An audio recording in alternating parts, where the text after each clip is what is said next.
Baik, kita masuk ke detail perubahan per item. Apa saja perubahannya? Kita akan bahas satu persatu secara detail sehingga Bapak Ibu sekalian, teman-teman operator sekolah dimanapun berada begitu ya, sudah tahu apa kira-kira apa namanya ya, binatangnya seperti apa sih Dapodik yang semester 1 nanti gitu ya. Ya, seperti biasa Bapak Ibu sekalian, aplikasinya nanti akan berbasis offline. Ya, sekali lagi ini salah satu pendekatan untuk menjangkau satuan pendidikan yang tersebar di seluruh pelosok tanah air. Kemudian yang kedua, ya tadi saya singgung di depan bahwa satu aplikasi ini, satu database ini, dan satu bisnis proses ini digunakan untuk semua jenjang, baik itu jenjang PAUD, Dikdas, Dikmen, dan kesetaraan. Ya, jadi sekali lagi nanti semuanya seragam, sistemnya sama, dan insya Allah mempermudah. Dan pengirimannya menggunakan sinkronisasi yang sifatnya dua arah dari sekolah ke kementerian, dan kementerian bisa mengalirkan data ke sekolah. Mungkin teman-teman sudah tahu apa kira-kira data yang dialirkan dari kementerian ke sekolah. Ya, salah satunya ada NISN, ada NUPTK, dan lain-lain. Ya, kemudian nanti aplikasi ini ya sifatnya sama. Ya, ini tidak ada banyak yang berubah dari sisi yang fundamentalnya, tidak ada yang berubah. Ya, lanjut. Baik, perubahan yang kedua, ya informasi kedua, ini khusus untuk jenjang PAUD, SKB, dan PKBM, bahwa kode registrasinya kita menggunakan format yang baru, ya, yang dulunya sampai 30 digit gitu ya, sekarang di persempit atau kita simplifikasi menjadi 10 digit. Ya, ini untuk apa? Menyamakan fungsinya. Ya, ini pendekatannya teknis.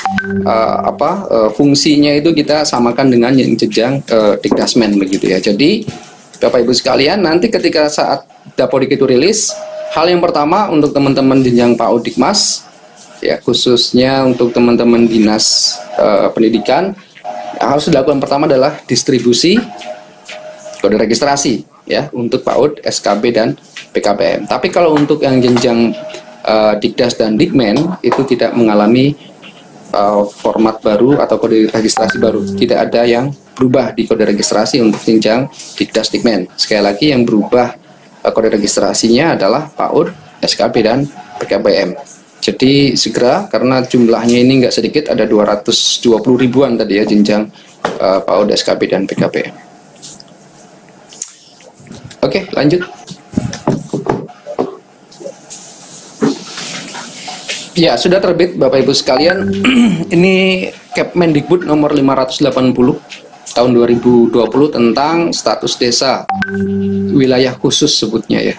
Sehingga penentuan wilayah khusus ini sudah menjadi satu referensi untuk di lingkungan Kemdikbud yang akan kita gunakan. Salah satunya juga di aplikasi Dapodik ada beberapa perilaku yang mengkhususkan untuk di fungsi itu hanya muncul di desa-desa yang masuk dalam Kepmendikbud, masuk ke dalam kategori wilayah khusus. Ya, itu sudah masukkan ke referensi wilayah di sistem kami. Lanjut. Selanjutnya adalah, nah ini menarik nih Bapak Ibu sekalian, ada integrasi output data hasil PPDB. Ya, mungkin Bapak Ibu di daerah-daerah kemarin disibukkan hiruk-pikuknya PPDB dan sekarang sudah selesai, masuk ke tahun ajaran baru. Nah, barangkali kita coba mensinergikan antara aktivitas PPDB dengan aktivitas Dapodik ya. Barangkali itu dua pekerjaan yang berbeda yang teman-teman operator sekolah lakukan, tetapi sebenarnya bisa kita sinergikan. Ya. Kita sinergikan. Ya, intinya adalah siswa-siswa baru ya, hasil seleksi PPDB yang dilakukan di masing-masing daerah bisa diinsertkan atau diintegrasikan atau dimasukkan ke dalam database database Dapodik ya, tanpa harus melalui tarik satu persatu lagi siswanya.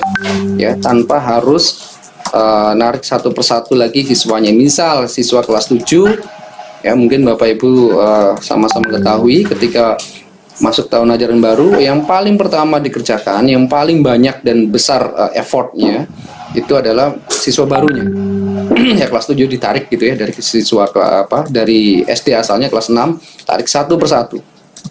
Nah, dengan integrasi output data hasil PPDB ini, maka siswa kelas 7, siswa kelas 10 ataupun siswa kelas 1 SD ini bisa dimasukkan ke dalam aplikasi Dapodik secara otomatis ya, sehingga PPDB selesai ya Dapodik selesai.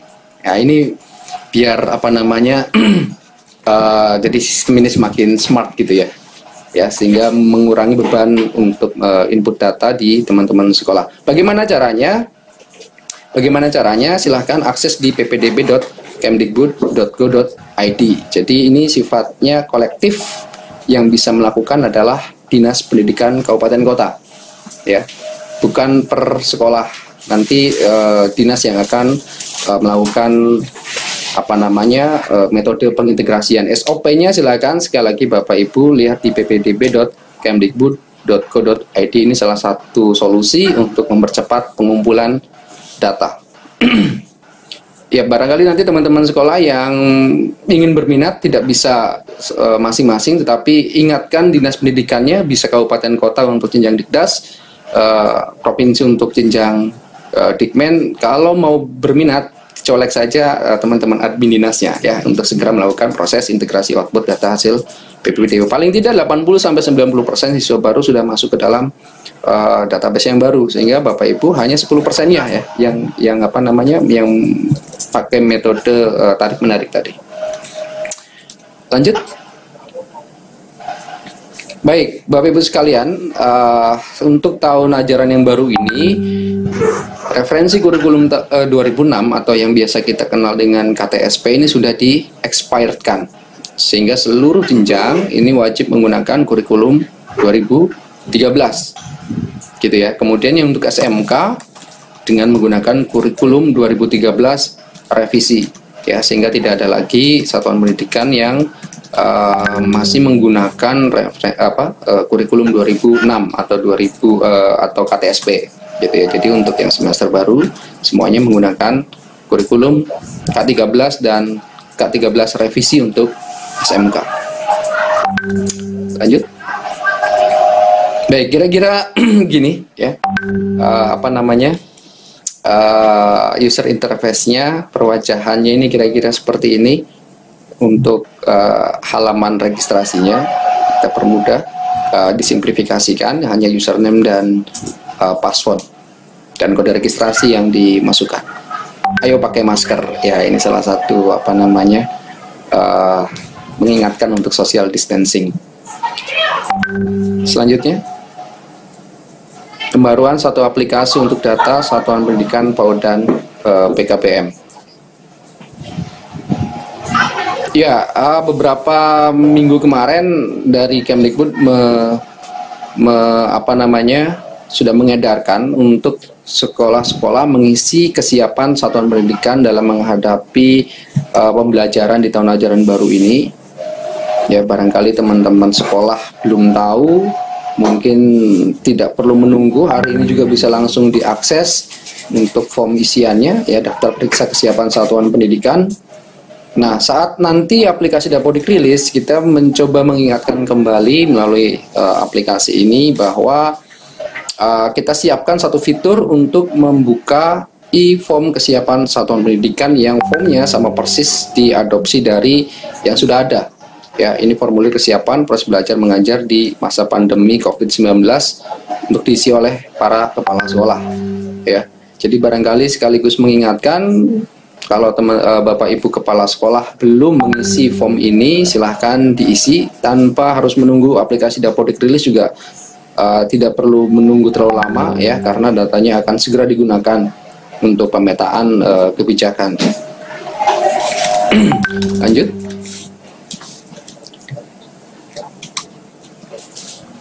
Baik. Selanjutnya adalah penambahan data rinci PAUD khusus untuk jenjang PAUD. Jadi barangkali untuk teman-teman PAUD ini bukan hal yang baru ya, cuman di aplikasi Dapodik yang sekarang ini satu fitur yang baru, katakanlah gitu ya. Jadi mengadopsi sistem Dapodik PAUD kemarin, diambil fiturnya, tempelkan ke dalam satu aplikasi ini ya. Data rinci PAUD tidak ada yang berubah ya. Cuma nanti posisinya ada di data rinci sekolah, ya. Satu baris dengan data periodik sekolah, sanitasi, kepanitiaan dan seterusnya. Ini bukan hal yang baru, tetapi kita mengambil fitur yang ada di Dapodik PAUD ke dalam aplikasi yang baru ini, aplikasi Dapodik ya, untuk seluruh jenjang. Lanjut. Sama halnya dengan untuk fitur ini ya, untuk PKBM dan SKB. Di sana ada penambahan program dan layanan. Ini bukan hal yang baru, tetapi ini mengambil fitur yang ada di dalam Dapodik Dikmas ya, kita adopsi ke dalam Dapodik yang baru ini. Ya, di situ ada program layanan, nama layanannya apa, SK izinnya berapa, nomornya, lalu tanggal SK izinnya diterbitkan kapan. Ya, sama ini juga posisinya ada di sejajar dengan tadi, ya, sejajar dengan data rinci sekolah. Ya, fitur pencatatan jenis program dan layanan yang diselenggarakan pada satuan pendidikan SKB dan PKBM. Jadi ini sekali lagi khusus untuk SKB dan PKBM untuk fitur edit program dan layanan. Lanjut.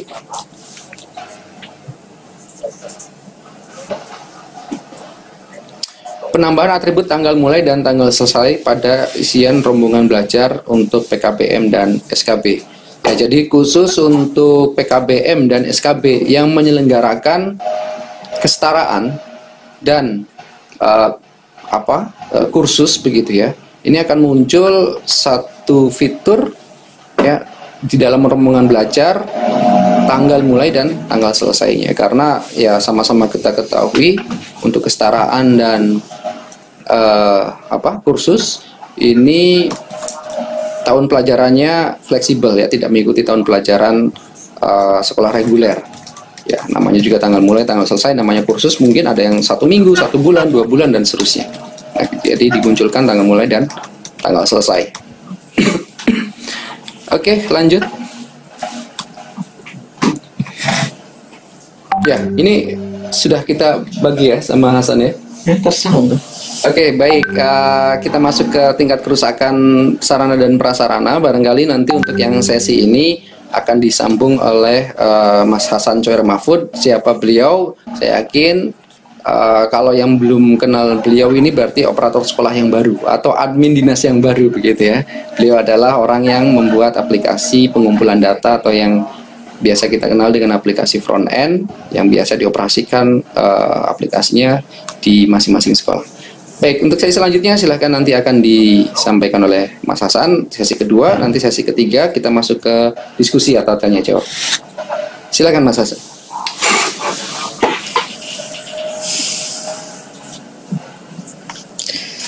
Ya, baik sobat data semuanya, selamat pagi. Assalamualaikum warahmatullahi wabarakatuh.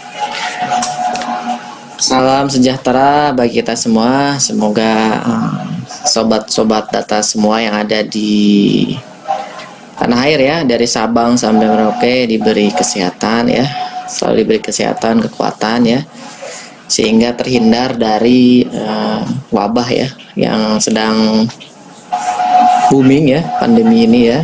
Semoga kita dijauhkan dari wabah tersebut.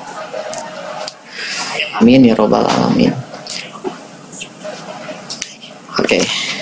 Baik, tadi telah dipaparkan ya sedikit terkait dengan perubahan aplikasi Dapodik yang akan kita rilis insya Allah di bulan ini ya, insya Allah di bulan ini untuk persiapan tahun ajaran baru 2020-2021 pada semester ganjil. Oke, kita lanjut saja. Tadi sekarang kita masuk ke sarana dan prasarana. Baik, untuk tahun ini, untuk tahun ajaran baru ini, nah kita memang ada perubahan yang besar-besaran ya terkait dengan perhitungan tingkat analisis tingkat kerusakan suatu bangunan atau ruang. Nah ya, yang mana itu dulu itu kita apa ya? Kita menghitung itu per komponen ya, per komponen tersebut kerusakannya berapa persen, komponen tersebut kerusakannya berapa persen. Nah sekarang kita rubah ya, kita rubah berdasarkan dengan formulir ya, formulir yang telah dikeluarkan dari Kementerian PUPR. Nah ke PUPR. Jadi kalau misalnya kita baca surat edaran Kemdikbud ya, ini masih hangat ya, baru terbit tahun ini. Jadi ada nomor 46705 garing MPK titik A garing SP garing 2020. Nah, ini baru terbit di bulan 9 di tanggal 19 Mei 2020. Nah ini mungkin bisa di ini ya, ini kan ada kotak merah. Nah ini saya coba bacakan sebagai syarat pengusulan kegiatan DK Fisik bidang pendidikan tahun 2021. Pemerintah daerah diminta melakukan penilaian tingkat bangunan sekolah yang bersangkutan. Penilaian dilakukan menggunakan formulir dari Kementerian PUPR yang dilakukan oleh Dinas PUPR atau tenaga teknik sipil lainnya. Selanjutnya, hasil penilaian disahkan oleh Dinas Pendidikan dan Dinas PUPR dan dilampirkan bersama dokumen pengusulan kegiatan DAK Fisik bidang pendidikan tahun 2021 ya pada sistem Krisna.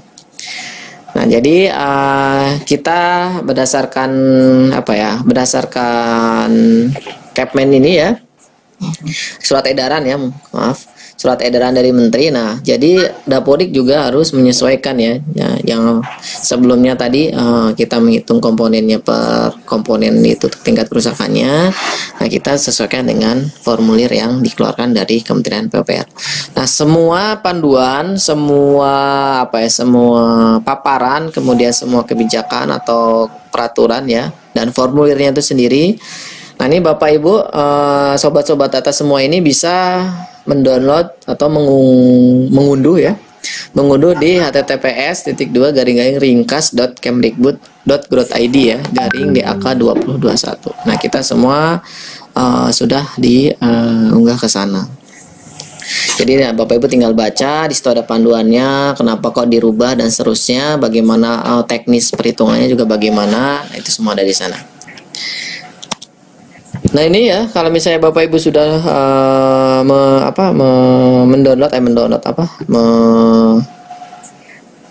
format perhitungan file yang dari Kementerian PUPR, nah ini sedikit ditampilkan. Jadi memang modelnya Excel. Nah biar kenapa Excel ya formulirnya ya yang dikeluarkan karena hampir semua sekolah itu bisa lah ya menggunakan Excel itu.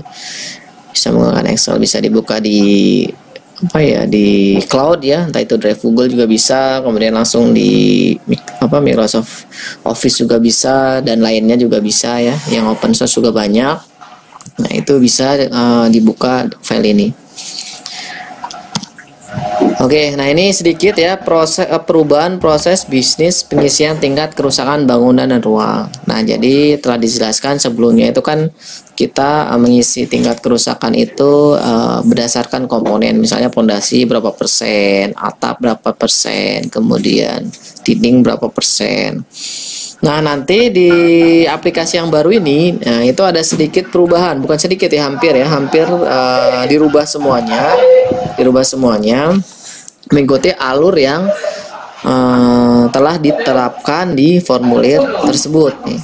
Jadi kalau misalnya kita bahas sedikit, nah ini mungkin Bapak Ibu bisa bisa lihat ya di monitor Bapak Ibu semua terkait dengan alur penilaian kerusakan. Nah, jadi sedikit saja kalau misalnya dijelaskan dari A sampai Z ini mungkin waktunya nggak akan cukup ya. Jadi kita singkat saja nanti terkait dengan penjelasan detailnya nanti ketika rilis aplikasi insya Allah di panduan aplikasi kita jelaskan dengan sedetail-detailnya. Nah, jadi pertama kali kita harus menghitung adalah pengecekan pondasi ya. Nah, jadi nggak bisa ketika kita menghitung tingkat kerusakan, hitung aja atapnya dulu, hitung aja dindingnya dulu, atau enggak hitung aja kusennya dulu, nggak bisa. Yang pertama kali itu adalah pengecekan pondasi. Nah, jadi ketika pondasi sudah dicek, nah di situ nanti ada opsi-opsinya ya. Nah, kalau pondasi ini ketika input kerusakan pondasi itu tidak tidak diisi berapa persennya, tapi memilih ya, memilih ada opsinya. Di situ ada tersedia 5 opsi, yang mana contohnya turun secara rata, kemudian turun pondasi, banyak turun secara tidak rata dan seterusnya. Nah itu persentase kerusakannya sudah diplot. Jadi misalnya untuk opsi pertama 20%, opsi kedua 40%, opsi ketiga 60, 80 dan 100. Nah, jadi ketika pondasi telah dicek, maka kita lihat. Nah, di sini apakah pondasinya itu kerusakannya di atas 30% atau enggak. Nah, kalau misalnya pondasinya di atas 30% ya, atau yang rusak pondasi turun tapi tidak rata itu sudah di atas 30%, itu sekitar 45 ya, 40%. Maka di situ langsung dinyatakan bangunan tersebut langsung dinyatakan rusak berat. Maka perhitungan stop sampai sini ya, stop sampai sini, tidak usah dilanjutkan lagi perhitungannya ke perhitungan komponen yang lainnya. Oleh karena itu tadi pondasi itu pertama ya, itu wajib ya, wajib nggak bisa digugat. Jadi ketika perhitungan kerusakan itu pondasi yang dicek. Nah ternyata kalau misalnya pondasinya di atas 30% kerusakannya, maka langsung dinyatakan nanti rusak berat. Dan stop sampai situ perhitungannya, tidak usah dilanjutkan. Kemudian ternyata pondasinya pondasinya nggak sampai 30%, ya. Pondasinya nggak sampai 30% ya, mungkin 10% ya, atau 20%, atau misalnya nggak ada kerusakan misalnya. Nah barulah kita lanjut ke pengecekan kolom, balok dan plat. Mas apa itu? Kok saya nggak tahu? Saya juga nggak tahu. Jadi nanti kita belajar, nanti di panduan dijelaskan kolom itu apa, balok itu apa, plat itu apa. Gampangnya itu kolom itu tiang ya, tiang penyangga bangunan, balok itu pengikat tiang ya, pengikat tiang. Kemudian plat itu sesuai dengan ya, plat. Nah, peraturan baru Pak. Ya, plat itu biasanya kan? bangunan tersebut lebih dari satu lantai. Tapi nah, banyak Pak ya, satu lantai, nah berarti platnya di situ nggak ada. Nah ternyata ketika sudah dicek, Mas bagaimana cara perhitungannya nanti ya, perhitungannya nanti nggak mungkin kalau bahas sekarang mungkin nggak akan cukup, jadi nanti tinggal dicek aja di aplikasinya, karena di aplikasi itu nanti bisa disebut sebagai kalkulator ya. Jadi ketika Bapaknya inputkan misalnya 10% atau 20%, itu otomatis nanti di situ langsung rusak ringan, rusak sedang atau rusak berat. Nah, ketika pengecekan kolom, balok, plat ternyata di atas 30% ya, maka langsung di situ stop, langsung dinyatakan rusak berat. Tidak usah dilanjutkan lagi perhitungan komponen yang lainnya. Nah, jadi saya sebut di sini checkpoint aja ya biar gampang ya. Jadi pondasi itu checkpoint pertama ya. Ketika pondasi itu di atas 30%, maka stop perhitungan sampai checkpoint pertama, itu pondasi. Yang kedua adalah pengecekan kolom, balok dan plat. Ini checkpoint kedua ya. Nah, kalau misalnya di atas 30% stop sampai situ perhitungannya nggak usah dilanjutkan, karena nanti di aplikasi juga nggak akan bisa diisi, karena nanti di situ di disable isiannya. Jadi percuma ya kalau mau maksa ngisi. Oke, jadi nanti kalau misalnya untuk perhitungan kerusakan nanti ada materi sendiri ya. Jadi alurnya saja biar nanti sobat-sobat atas semua kebayang cara pengisian yang baru seperti ini. Nah kemudian ternyata kita cek kolom, balok, plat rusaknya di bawah 30, maka lanjut ya ke perhitungan komponen selanjutnya, itu checkpoint ketiga, yaitu pengecekan atap. Atap di atas 30%, maka langsung dinyatakan rusak berat dan stop perhitungan sampai sini. Nah, checkpoint ketiga. Kalau misalnya kerusakannya di bawah 30, maka dilanjutkan lagi ke pengecekan yang keempat, yaitu checkpoint keempat, yaitu pengecekan dinding. Nah, dinding di atas 30%, maka lanjut ke pengecekan selanjutnya, yaitu kaca, pintu, kusen, plafon, lantai, utilitas, finishing dan seterusnya. Nah, kalau misalnya dinding ternyata di atas 30%, ya stop sampai situ ya. Tidak usah dilanjutkan. Checkpoint keempat ini stop sampai sini, langsung dinyatakan rusak berat. Nah, kalau misalnya di bawah 30, maka lanjut sampai perhitungan seluruh komponen. Oke, jadi nanti di aplikasi akan dibuat seperti ini. Jadi ada 4 checkpoint ya. Checkpoint pertama pondasi, checkpoint kedua yaitu kolom, balok, plat, checkpoint ketiga adalah atap, checkpoint ketiga adalah dinding. Kalau misalnya di setiap checkpoint ini masing-masing itu kerusakannya di atas 30%, maka stop perhitungannya sampai checkpoint tersebut. Tidak usah dilanjutkan ke komponen selanjutnya. Nah, jadi nanti di aplikasi baru ini ada dua cara ya untuk menentukan, ada dua hasil dan dua cara untuk menentukan tingkat kerusakan. Pertama itu adalah dihasilkan dari salah satu checkpoint yang tadi disebutkan. Atau yang kedua adalah perhitungan seluruh komponen ya. Jadi kalau misalnya checkpoint 4 checkpoint ini lolos, maka seluruh komponen dihitung. Jadi kalau misalnya masuk ke checkpoint itu di atas 30%, maka langsung dinyatakan rusak berat. Tapi kalau misalnya seluruh komponen itu dihitung ya, yang mana dari 4 checkpoint itu di bawah 30, maka kan menghitung semua semua komponen. Maka di situ di atas 45% baru rusak berat.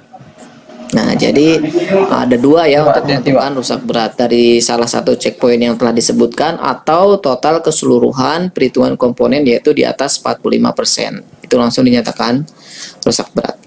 Nah, jadi perhitungannya seperti itu ya Bapak Ibu. Mungkin masih mengawang-awang gimana sih? Nah, nanti kita ada materi sendiri. Jadi tapi kita akan di sini hanya ya brainstorming ya, memberi info sedikit ya terkait dengan ternyata ada perubahan besar nih di tingkat kerusakan. Jadi ya sebelumnya kami ya mohon maaf kalau misalnya nanti ketika rilis Bapak Ibu nggak bisa menggunakan namanya itu fitur salin periodik untuk bangunan dan ruang. Itu harus diinput dari nol ya, bukan diinput dari nol ya, diinput dari awal ya di semester sekarang. Nah, jadi nanti dihitung, jadi semua tingkat kerusakannya sudah menggunakan perhitungan proses bisnis yang baru. Oke, kita lanjut. Nah, di sini penampakannya ya. Ini adalah penampakan dari aplikasinya. Nah, di sini ada di atas itu ada dua panel ya. Yang pertama itu info terkait dengan persentase tingkat kerusakan. Yang kedua adalah panel kriteria kerusakan. Apakah dia rusak ringan, rusak sedang, rusak berat. Nah, jadi di kita ini nanti hanya 3 ya, mengikuti formulir PUPR itu hanya 3. Jadi nanti nilai akhirnya itu hanya 3.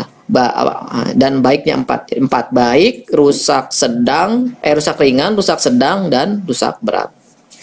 Nah, jadi ketika kita implementasi di aplikasi Dapodik, memang kita ketika mengisi itu ada 2 ya.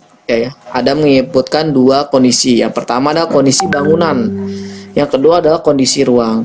Nah, kalau dulu di semester di aplikasi sebelumnya itu untuk mendapatkan tingkat kerusakan itu kita harus menginput kedua-duanya, menginput kondisi bangunan iya, menginput kondisi ruang juga iya. Nah, di aplikasi yang sekarang itu tidak ya. Kalau misalnya tadi telah dijelaskan, jadi di bangunan itu ada 3 checkpoint, yaitu di kondisi bangunan ya ada 3 checkpoint, yaitu ada pondasi, kemudian kolom balok plat, yang ketiga adalah atap. Nah, ini semua adalah di kondisi kerusakan bangunan.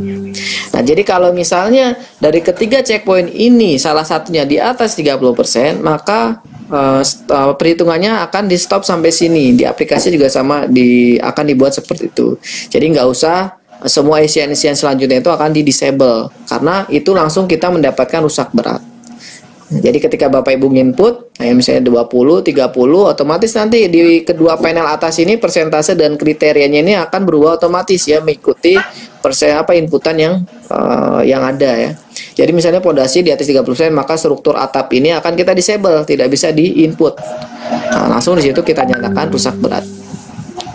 Kemudian struktur misalnya pondasinya di bawah 30, maka kita lanjut ke perhitungan struktur. Nah, struktur ini kalau misalnya dari kolom balok plat ini diakumulasi di atas 30, yaitu dimulai 31%, maka langsung dinyatakan rusak berat, maka inputan atap akan kita disable, tidak bisa diinputkan dan seterusnya. Nah, jadi tadi kita balik lagi ke aplikasi. Ketika aplikasi kan ada 2, kondisi bangunan dan kondisi ruang. Nah, jadi kalau misalnya di kondisi bangunan ini sudah mencapai rusak berat, maka sobat data ini tidak usah menginputkan kondisi yang ada di ruangan. Jadi otomatis kita nyatakan bahwa semua ruangan yang ada di bangunan tersebut adalah rusak berat. Karena apa? Karena kondisi bangunannya ya itu sudah dinyatakan rusak berat. Otomatis semua ruangan yang ada di bangunan tersebut sudah dinyatakan rusak berat. Jadi kalau ruangan tersebut di bangunan A ada 4 ruangan, ketika dihitung-hitung ternyata bangunan ini strukturnya sudah di atas 30%, maka langsung dinyatakan rusak berat. Maka seluruh ruangan yang ada di bangunan tersebut dinyatakan rusak berat. Jadi seperti itu ya. Jadi perhitungannya nanti ya, di aplikasi yang baru. Oke, lanjut. Nah, ini perubahan proses bisnis pengisian tingkat kerusakan bangunan ruang. Tadi sama ya. Jadi tadi adalah kerusakan di bangunan, yang kedua adalah formulir kondisi ruang tadi ya. Jadi ketika bangunan itu sudah dinyatakan rusak berat, maka nanti semua isian yang ada di kondisi ruang ini di disable, tidak bisa di input ya, tidak bisa di input. Karena apa? Karena sudah dinyatakan rusak berat, nggak usah capek-capek menghitung komponen yang lain. Nah, karena sudah dinyatakan rusak berat. Oke, nanti untuk lebih detailnya bagaimana praktek, kemudian perhitungannya, implementasinya bagaimana, nanti ada materi selanjutnya. Kita tunggu saja Bapak Ibu. Oke, selanjutnya pembaruan terkait dengan peserta didik ya. Pembaruan aplikasi untuk data peserta didik. Yang pertama itu adalah khusus untuk peserta didik di jenjang SMA dan SMK. Nah, itu ada tabulasi tambahan, yaitu terkait dengan sertifikasi peserta didik. Sebenarnya ini digunakan untuk SMK ya, tapi tidak menutup kemungkinan peserta didik yang ada di SMA pun juga punya sertifikasi ya. Biasanya ini adalah sertifikasi industri ya, anak-anak atau siswa-siswa dari SMK. Tapi SMA juga kita buka karena tidak menutup kemungkinan ya siswa-siswa SMA juga mempunyai sertifikasi industri tersebut. Kemudian kelulusan bersama pada tingkat akhir ya, seperti biasa tahun-tahun sebelumnya. Nanti mendekati rilis kita akan meluluskan semua siswa-siswa tingkat akhir. SD yaitu kelas 6, SMP kelas 9, SMA, SMK kelas 12 ya, khusus SMK juga ada yang kelas 13. SLB ya mungkin kelas 12 juga sama. Nah, karena kita ada penggabungan tadi PAUD ya, maka untuk TK kelompok B juga kita luluskan. Kelompok B kita luluskan, dan untuk PKBM atau SKB ini nanti juga akan kita luluskan di kelas 12. Nah, jadi kalau misalnya ada siswa-siswa yang tidak tidak terluluskan otomatis, maka nanti bisa diluluskan manual ya di aplikasi Dapodiknya. Nanti akan ada ya fitur untuk meluluskan siswa-siswa tingkat akhir tersebut. Tapi ini khusus untuk tadi ya, untuk PAUD ya, karena untuk Dikdasmen ya itu sudah jelas kelas 6, 9, 12 ya. Tapi kalau untuk PAUD ini belum tentu ya, meskipun dia di tingkat B atau di kelas 12 belum tentu dia lulus dan selanjutnya. Kan jadi di aplikasi untuk PAUD ya, PAUD itu kita masih memunculkan fitur untuk meluluskan manual. Selanjutnya terkait dengan GTK ya, pembaruan aplikasi untuk data GTK. Yang pertama adalah, nah ini lumayan nanti akan effort yang cukup besar. Jadi mungkin para operator sekolah dan operator dinas saling bekerja sama untuk untuk mempersiapkan ini. Karena apa? Karena di poin 14 ini ada perubahan proses bisnis perekaman GTK baru ya. Yang semula itu ada di Dinas Pendidikan di aplikasi manajemen Dapodik. Nah, itu akan dialihkan ke Pusdatin yang ada di Verval PTK. Nah, itu nanti tetap itu nanti yang login adalah dinas, ya mungkin dinas bagian kepegawaian ya. Nah, itu tapi nanti beda aplikasi, yang tadi ada di manajemen Dinas Dapodik ini akan kita alihkan ke Verval PTK yang ada di Pusdatin. Karena apa? Karena tadi ya, karena kita kalau misalnya kita lihat dari kita mulai kan 2011 ya, ini kita sudah jalan sampai 9 tahun, sudah saatnya kita fokus ke kualitas data ya, kualitas data. Nah sekarang kita fokus ke GTK nih. Nah jadi ketika ada GTK baru, maka harus dipastikan GTK tersebut adalah GTK unik, belum pernah terdaftar di Dapodik, dan memang benar-benar baru datanya. Nah, acuannya apa, Mas? Acuannya adalah NIK ya. Nah, jadi ketika ada GTK baru, itu yang harus dipastikan, yang harus ada itu adalah NIK-nya. Karena Pusdatin lah yang mempunyai MOU ya dengan Disdukcapil terkait dengan data NIK atau nomor KK. Nah, jadi ketika penambahan GTK, nanti NIK-nya akan dicek langsung ke servernya di Disdukcapil. Benar nggak nih NIK ini atas nama A, tanggal lahirnya sekian, tempatnya di mana, namanya penggandungnya segini, nah, benar nggak? Kalau misalnya benar, dicek di dapurnya sudah ada atau belum NIK tersebut. Kalau misalnya sudah ada, ditolak ya, ditolak berarti itu nanti bukan tambah, tapi adalah penugasan baru ya, ditambah penugasannya. Nah, tapi kalau misalnya ternyata NIK-nya memang belum ada, maka baru ditambahkan. Nah, kalau misalnya Bapak Ibu lihat ya bisnis prosesnya, mulai enter PTK ya di manajemen master referensi ya. Kalau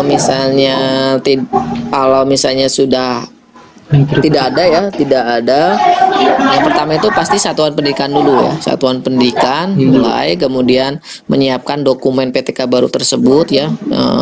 Formulirnya sama dengan yang ada di aplikasi, download formulirnya kosong, kemudian suruh isi PTK tersebut dan dicantumkan dengan NIK ya, NIK dan nomor KK, pastikan itu adalah unik, tidak salah tipe ya. Kemudian bawa ke dinas pendidikan untuk input di verbal PTK. Nah, kemudian dicek NIK-nya di master referensi ada atau tidak. Kalau misalnya tidak, cek nanti by NIK ya. Kalau NIK ini adalah NIK ini kalau misalnya di tengah itu ada database penduduk ya, database penduduk yang kelola adalah Kemdagri ya, Kemdagri. Nah, dicek nih NIK-nya benar atau salah. Kalau punya sesuai, cek lagi NIK-nya sudah ada belum di Pusdatin ya. Kalau misalnya sudah ada ya ditolak, karena berarti datanya sudah ada. Kalau belum, barulah ditambah, baru nanti ditambah langsung ditransfer tuh data-data baru tersebut, langsung ditransfer ke servernya Dapodik ya, servernya Dapodik. Kemudian ketika sekolah asing, otomatis PTK baru tersebut akan turun ke sekolah. Seperti itu ya terkait dengan bisnis prosesnya. Jadi sebenarnya kalau di operator sekolah mungkin nggak jauh beda ya, karena untuk penambahan GTK baru ini akan berubah nanti di sisi manajemen dinasnya. Yang tadinya ada di manajemen Dapodik akan dialihkan ke verbal PTK yang ada di Pusdatin. Jadi kalau dari operator sekolah mungkin nggak terlalu ngaruh, karena kan tinggal sync nanti turun PTK baru. Kemudian selanjutnya yang perubahan lagi adalah proses bisnis pembuatan atau perubahan akun GTK. Nah, di sini ya, ini juga harus dipersiapkan. Jadi terkait dengan peningkatan kualitas tadi, nah kita akan meng-cleansing semua akun pengguna, baik itu operator sekolah maupun GTK. Nah, kita akan meng-cleansing mana email-email yang double.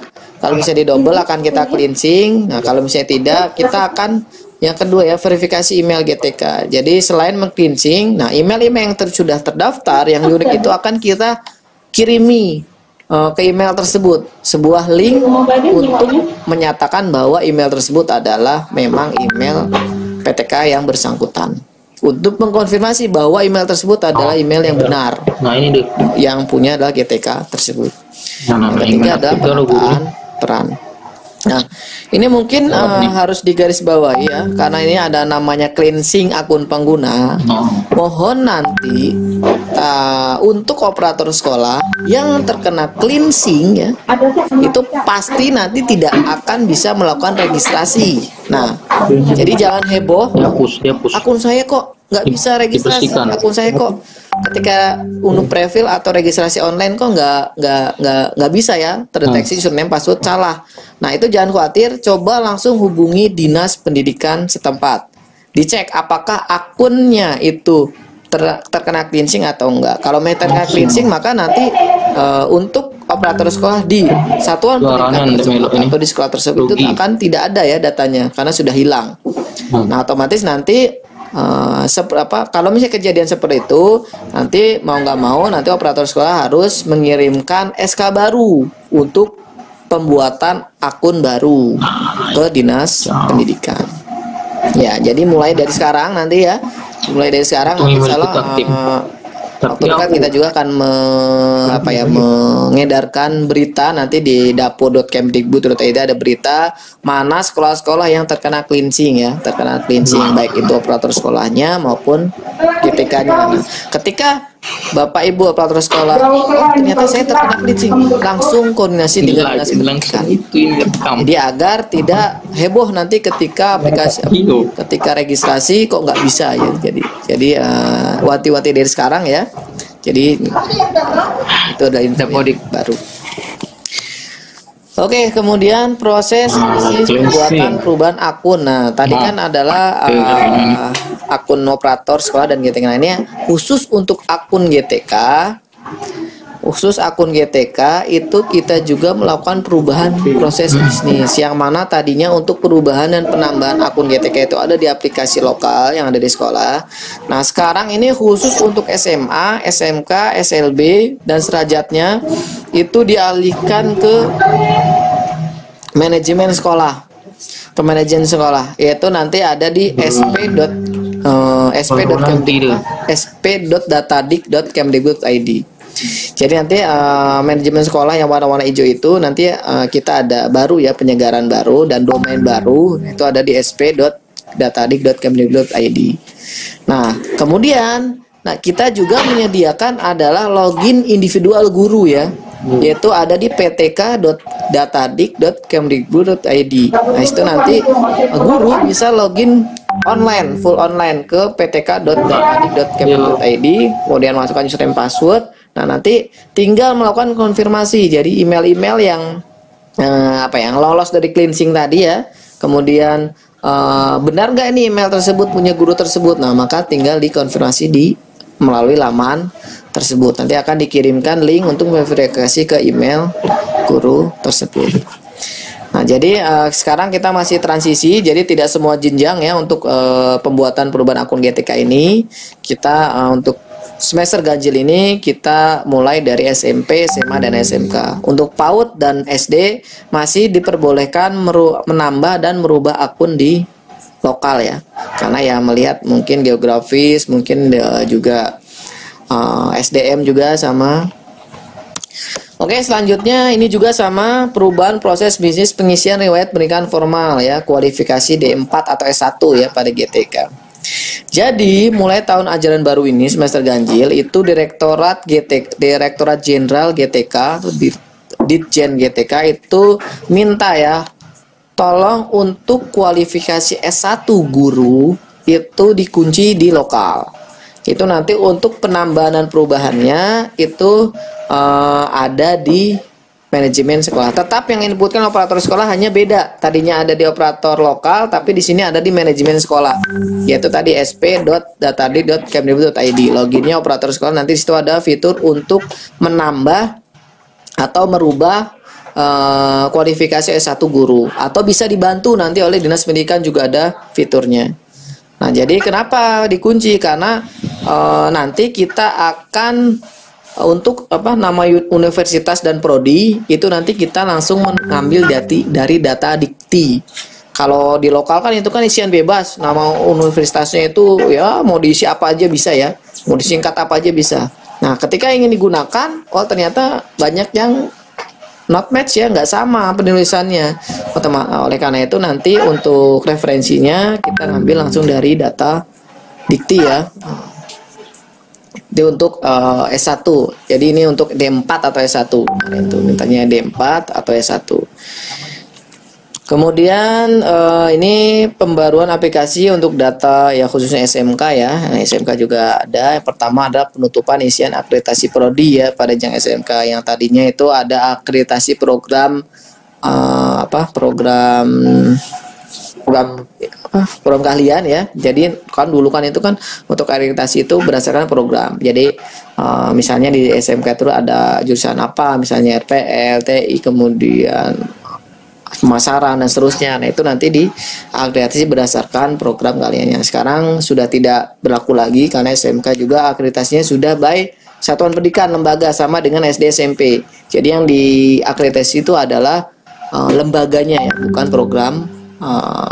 bukan program keahliannya. Makanya di aplikasi yang baru nanti untuk isian akreditasi prodi akan kita tutup ya, karena tidak digunakan lagi.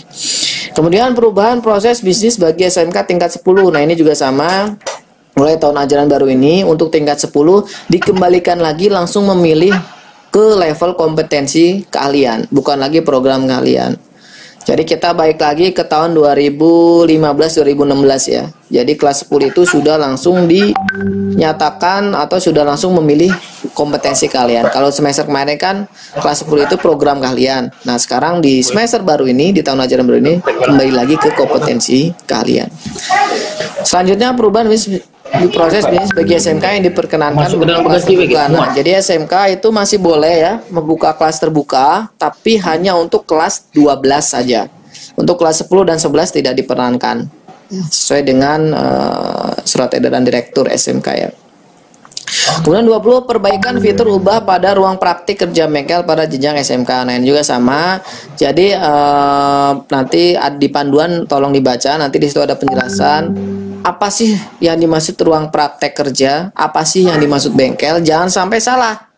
Jadi intinya adalah semua ruangan semua ruangan yang untuk mempraktekkan sebuah teori ya, teori di SMK itu namanya ruang praktek kerja. Nah, jadi sebuah ruangan untuk mempraktekkan teori yang didapat ya, teori yang didapat itu masuk ke ruang praktek kerja. Nah, beda lagi dengan bengkel nanti. Nah, bengkel itu apa? Nanti di panduan dijelaskan. Jadi, mohon, nah, dengan adanya penyamaan persepsi ini, nah, ternyata ketika kita query banyak sekolah-sekolah SMK yang salah mapping. Jadi, mana yang ruang praktek kerja, mana yang bengkel. Oleh karena itu, di aplikasi baru ini kita sediakan fitur untuk merubah jenis prasarana ke ruang praktek kerja atau ke bengkel. Jadi, nanti mohon teman-teman SMK paham betul apa itu ruang praktek kerja, apa itu ruang bengkel. Jangan sampai salah ya untuk mappingnya. Kemudian sinkronisasi. Nah, untuk sinkronisasi juga ada fitur tambahan. Nah, yang semula itu sinkronisasi itu hanya satu, yaitu 2 arah dari server ke lokal dan lokal ke server. Nah, mulai tahun ajaran baru ini itu ada 2 ya. Kita ada menambah fitur, yaitu namanya fitur tarik data. Apa itu, Mas? Nah, tarik data itu hanya menurunkan semua perubahan-perubahan yang ada di server ke lokal ya, tanpa mengirimkan perubahan yang ada di lokal ke server. Jadi contohnya gini, ketika ada perubahan verbal PTK atau perubahan referensi, maka kita harus mengenolkan invalidnya. Jadi jangan sampai ada invalid kita baru bisa sync ya, bisa menurunkan perubahan-perubahan tersebut. Nah, ternyata itu tidak efektif. Nah, oleh karena itu kita menambah fitur baru, yaitu tarik data. Jadi tarik data ini bisa digunakan meskipun data invalidnya itu masih banyak ya, lebih dari 1. Jadi invalidnya masih ada banyak. Nah, tapi Bapak Ibu masih bisa menarik data, yaitu kan hanya menurunkan data-data yang berubah dari server ke lokal. Nah, jadi itu ya yang dimaksud dengan tarik data. Yang kedua adalah tetap sinkronisasi. Sinkronisasi ini adalah proses 2 arah untuk mengirimkan semua perubahan yang ada di lokal ke server. Nah, untuk sinkronisasi ini syaratnya masih sama, yaitu semua data invalid harus 0. Nah, untuk tarik data tidak perlu data invalidnya 0. Meskipun ada invalid masih bisa tarik data, soalnya hanya menurunkan data-data yang berubah dari server ke lokal. Jadi ini ada 2 metode. Nanti Bapak Ibu juga jangan kaget nanti ketika sudah di aplikasi ini, apa maksud tarik data ini, dan seterusnya. Nah, untuk tombol hanya 1, jadi nanti si aplikasi ini sudah smart ya, jadi bisa membaca kalau misalnya invalidnya itu 0, maka di situ langsung tombolnya bunyinya sinkron. Tapi kalau misalnya invalidnya belum 0, lebih dari 1, lebih dari 0 yaitu 1 dan seterusnya, itu maka tombolnya yang muncul adalah tarik data. Jadi tombolnya tetap 1, cuma nanti bacanya dari invalid yang ada di aplikasi. Kemudian pengaturan dan keamanan data ya. Yang pertama perbaikan pengisian formulir peserta didik, perbaikan pengisian formulir Paragetika ya, mengikuti formulir yang baru ya. Kemudian penambahan metode penarikan data pada API Web Service ini juga kalau misalnya teman-teman sobat data semua itu mungkin ngerti programming ya, nah itu bisa memanfaatkan data-data Dapodik ya, karena di Dapodik lokal itu kita sudah sediakan web service untuk dimanfaatkan pihak sekolah ya, untuk digunakan untuk misalnya bisa membuat aplikasi apa ya untuk bantu sekolah, kan butuh data siswa, butuh data PTK, butuh data rombel dan seterusnya.